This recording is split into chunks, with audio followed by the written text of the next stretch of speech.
Cara, o Arthur é alvo dessa, assim, foi a polêmica do áudio. Eu sempre lembrando que o Arthur foi cancelado por um áudio. Áudio infeliz, mas um áudio privado entre amigos. E ele perdeu os direitos políticos no meio do carnaval, enquanto as pessoas estavam no meio de uma, desculpa o termo, putaria ensandecida no carnaval.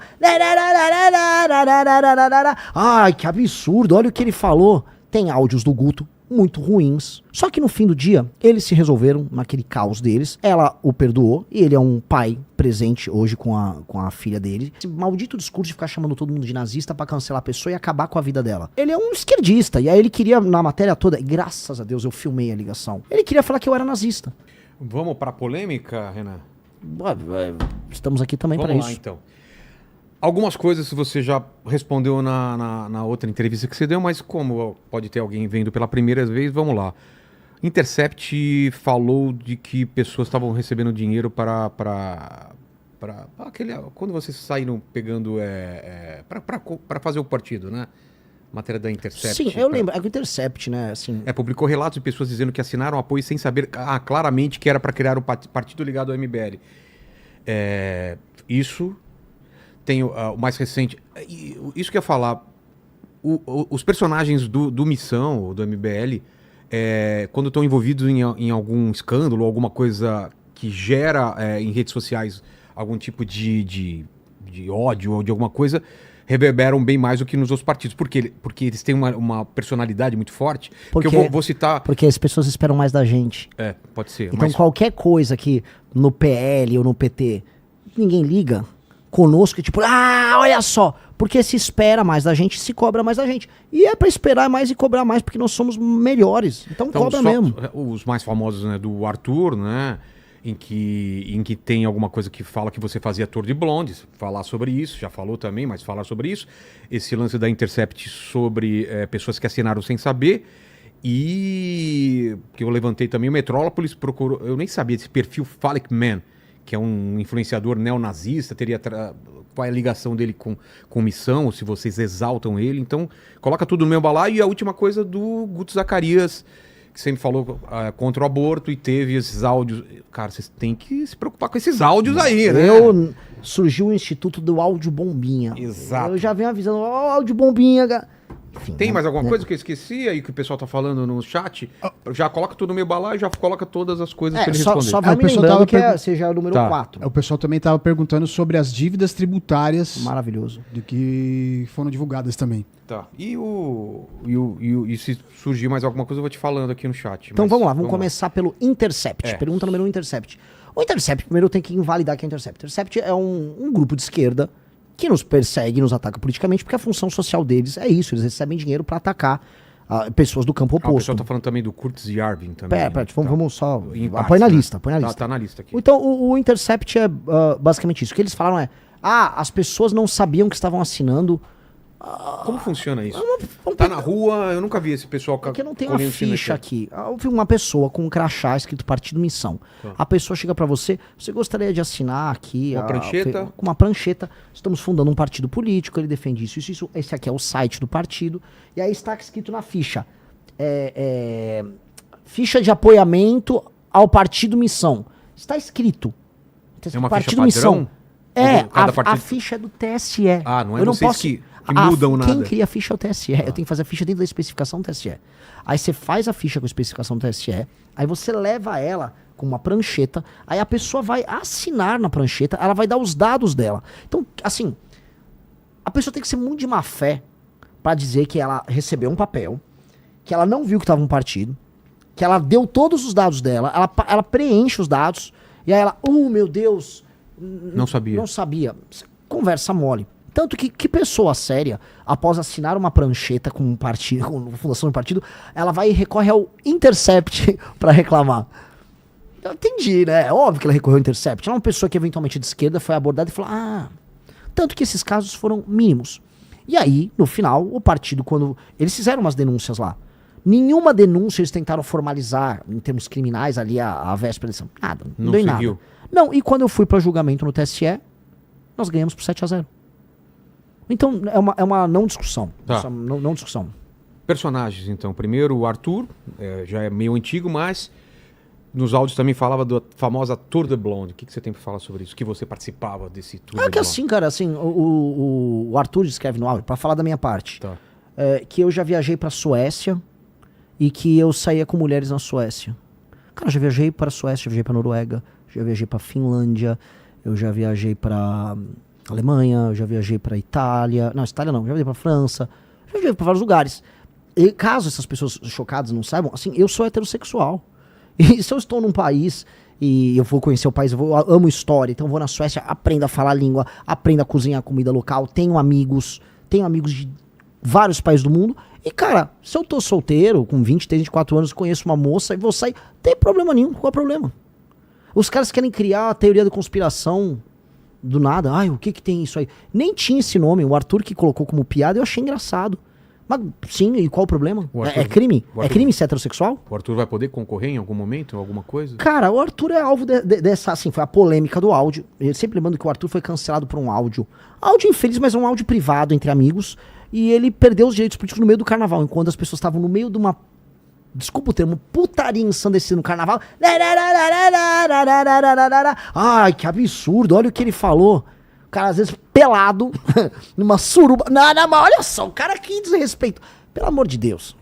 Foi só um ataque político que o Arthur sofreu. Tanto que depois não caçaram um cara do Centrão, lá na Alesp, que pegou nos peitos de uma deputada estadual do PSOL. Verdade. Foi casuísmo. Isso também. Foi casuísmo. Então.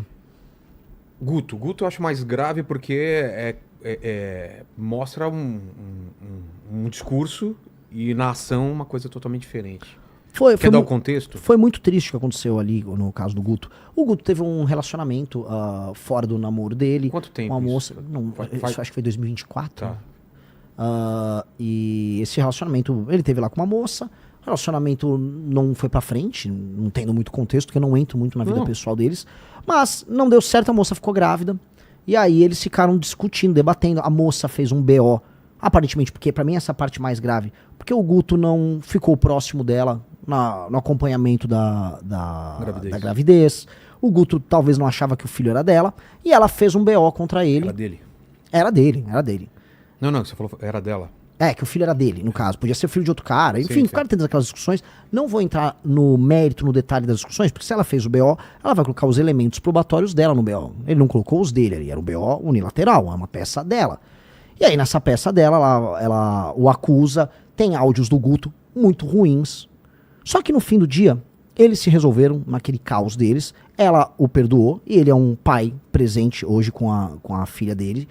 Ela hoje faz a defesa pública. E esse caso, que é um caso privado, que é um caso que está em segredo de justiça, foi tornado público para atacar o Guto. Aí a menina fica exposta, a criança fica exposta e o Guto é alvo desse ataque. Eu acho que a postura do Guto foi correta nisso? Não. Não acho. E o grupo todo não achou que a postura do Guto foi correta nisso. Não acho. E mais, aí entra o ponto que eu já falei publicamente isso. O Guto é um exemplo para milhares, quiçá milhões de jovens. O Guto tem uma audiência colossal. E o Guto é um exemplo de um cara negro, de sucesso, que interfere na política de maneira muito positiva. Então, quando a gente fala, em um dos temas que eu coloco sobre segurança pública, é o papel do pai presente. Tem uma pesquisa da FGV de 2007 que mostra que uma das maiores correlações do jovem que comete crime é o jovem que não teve o pai presente na infância. Que não deu o exemplo, que não deu a norma, que não falou, se fizer isso, vai apanhar. O pai ou alguma figura masculina presente? A figura masculina, mas em geral o pai. Tá. Né? A figura masculina presente, ela diminui bastante isso. Mas o pai é o pai. Né? Então, então, nós temos um discurso muito forte sobre isso, especialmente eu. Eu acho que quando o Guto não esteve presente naquele processo, eu acho que ele dá um exemplo muito ruim para os jovens. E aí o Guto tem que reconstruir isso. E ele tem esse compromisso conosco, de mostrar assim, esta é uma pauta que eu preciso tratar. E aí é um ponto. A régua conosco, a régua de avaliação pública, ela será sempre mais alta. Casos feios, desaboradores, tem em quase todos os partidos por aí. E envolvendo figuras públicas. Os partidos só medem o desempenho político das suas figuras. Nós temos que medir o desempenho político, e o Guto é um baita de um deputado, e o desempenho na vida pessoal, eu entendo, a régua conosco será mais alta. Mas não fica uma lógico. Imagem, tipo, o discurso é um e a ação é outra? Lógico que fica. O Guto falhou nisso. O Guto falhou, ele errou na postura. Dito isso, ele e elas resolveram, que é uma questão que concerne a eles. E agora ele e ela estão trabalhando pra dar uma volta por cima nisso. E eu acho que faz parte da vida do cara. E aí cabe ao grupo e cabe ao eleitor julgar ele. E cabe ao Guto fazer o processo de reconstrução. E eu acho que ele tem que fazer dando exemplo. Ele precisa dar o exemplo. Senão ele entra nesse ciclo de perpetuação de um comportamento que eu denuncio como errado. Eu falei isso na CNN. Falando o quê? Que o pai que abandona a criança, esse cara é o maior filho da mãe da história toda. Ele é o maior filho da mãe. Pra não falar outra palavra. Porque, o que acontece? Não é só porque ele é ruim com a mãe. Porque a mãe, às vezes, se relaciona com o cara. São dois adultos. Às vezes a mãe se relaciona com um cara ruim, ela também foi movida por impulso. As pessoas também erram. São adultos, os adultos erram. Dito isso, aquela criança que foi colocada no mundo é responsabilidade de ambos. E é responsabilidade, inclusive, afetiva e de exemplo. E o pai e a mãe têm que estar presentes nisso.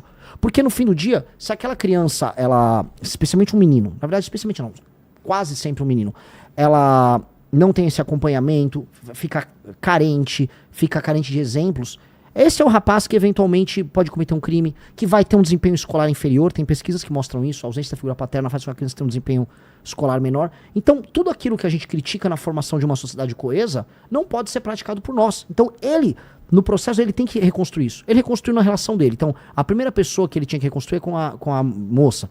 Ele reconstruiu.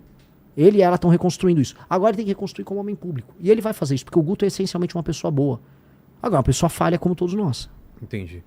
E me explica essas figuras aqui que aparecem normalmente, Curtis Yarvin e esse The Phallic Man, e essas associações que vêm, esses ataques de vocês promoverem ou estarem associados com ideias nazistas. E também tem isso nem vou colocar mais aquele caso do Monark que estava o Kim lá, mas que ele já explicou isso quando veio Esse aqui. caso do Kim, acho que é um caso que ele é autoexplicativo. O Kim foi cancelado, inclusive ele foi cancelado um pouco antes do Arthur, porque tava todo mundo com a arma pra cancelar a gente em 2022. Foi antes do Arthur? Foi 2 semanas antes do Arthur. Caramba, Acho que 2 a 3 semanas. Foi um mês infernal pra gente. Que queriam caçar o Kim também.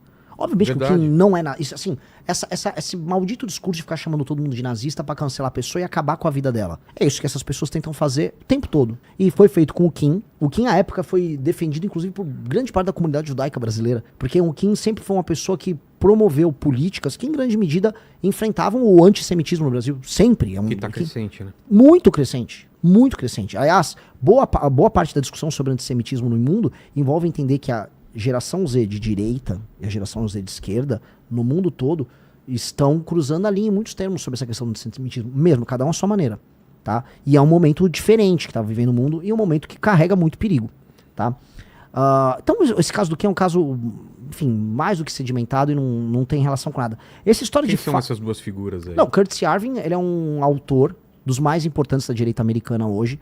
É um autor que fala muito sobre novos modelos de governança. Ele fala sobre a crise da democracia, ele faz uma análise política histórica, lendo autores como Spengler, que é muito interessante. E aí os caras falam, mas ele tem ideias racistas? Que eu saiba não, e se tem, não é problema mesmo. Do Metrópolis, né? Mas assim, vamos fazer comentários dessa natureza sobre qualquer autor que seja vinculado à direita. Eu não sei, eu não li toda a obra do Curtis Yarvin e nem me interessa ler toda a obra do Curtis Yarvin. Agora, eu conheço a obra do Marx, o Marx era racista. Então, se alguém lê Marx racista por tabela, o Heidegger, que é um dos caras mais lidos na academia brasileira, o Heidegger, ele foi nazista. Então, tá proibido ler o Heidegger? Todo mundo na academia lê o Heidegger. Vamos botar o Foucault. Foucault foi, né, ele flertou com a Revolução Iraniana. Tá proibido ler o Foucault? E esse The Phallic Man, quem que é? Está nessa matéria, da matéria do Metrópolis. É um cara que escreveu um artigo em inglês, falando bem, com uma leitura boa do nosso partido. Ah, tá. Aí ele escreveu, eu não sei quem o cara é. Ah, não, porque o Phallic Man escreveu, aí ele tá um tweet, pô, o que você quer que eu faça? Eu não conheço. Se ele escreveu o artigo, ele acertou no que ele tava falando, mandou bem, eu achei que ele mandou muito bem, o artigo estava bem feito, fez uma leitura bem feita sobre o partido que a gente montou. Agora, se ele tweetou isso ou aquilo, isso é ridículo. É igual assim, uma vez pegaram um comentário ruim, um comentário racista do William Vac. Aí se o William Vac soltar um editorial no programa dele, eu não posso divulgar o William Vac? É que eles não vão falar isso porque o William Vac é jornalista no Brasil. Só que esse jornalista, que é o cara do Metrópolis, o Boris, né? o Boris Casoy, o Demetrio Vettioli, ele é um esquerdista. E aí ele queria, na matéria toda, e graças a Deus eu filmei a ligação, ele queria falar que eu era nazista. Ah, você tava num grupo que não sei o quê. Não, você tava no... Não, porque você... Sério, ele queria falar que eu disse que uma pessoa que tinha, vamos dizer, fibra muscular boa pra tração na academia, né? Mas chama RR. Que esse RR era um código de nazismo. O cara é completamente lunático. Tentou caçar alguma ligação. Então, assim, o que eu falei pra ele, que é o que eu falo pras pessoas, e o Curtis Yarvin? Cara, eu vou ler autores podem ter coisas muito interessantes. Se eu ler Marx, tem coisa interessante em Marx. Engels tem coisa interessante. E, cara, você vai ter declarações sobre temas raciais envolvendo Marx. Entendi. E eu vou deixar. E o Marx perdeu a importância dele. As pessoas que me criticam, elas são, em geral, herdeiras da tradição marxista. Eu vou queimar livros. Então essa conversa não cola. Não cola de maneira alguma. Vou convidar autores, vamos chamar pra debates, vamos ouvir o que essas pessoas têm a dizer. Agora, se é uma ideia que não tem nada a ver com a gente, eu não vou promover ela.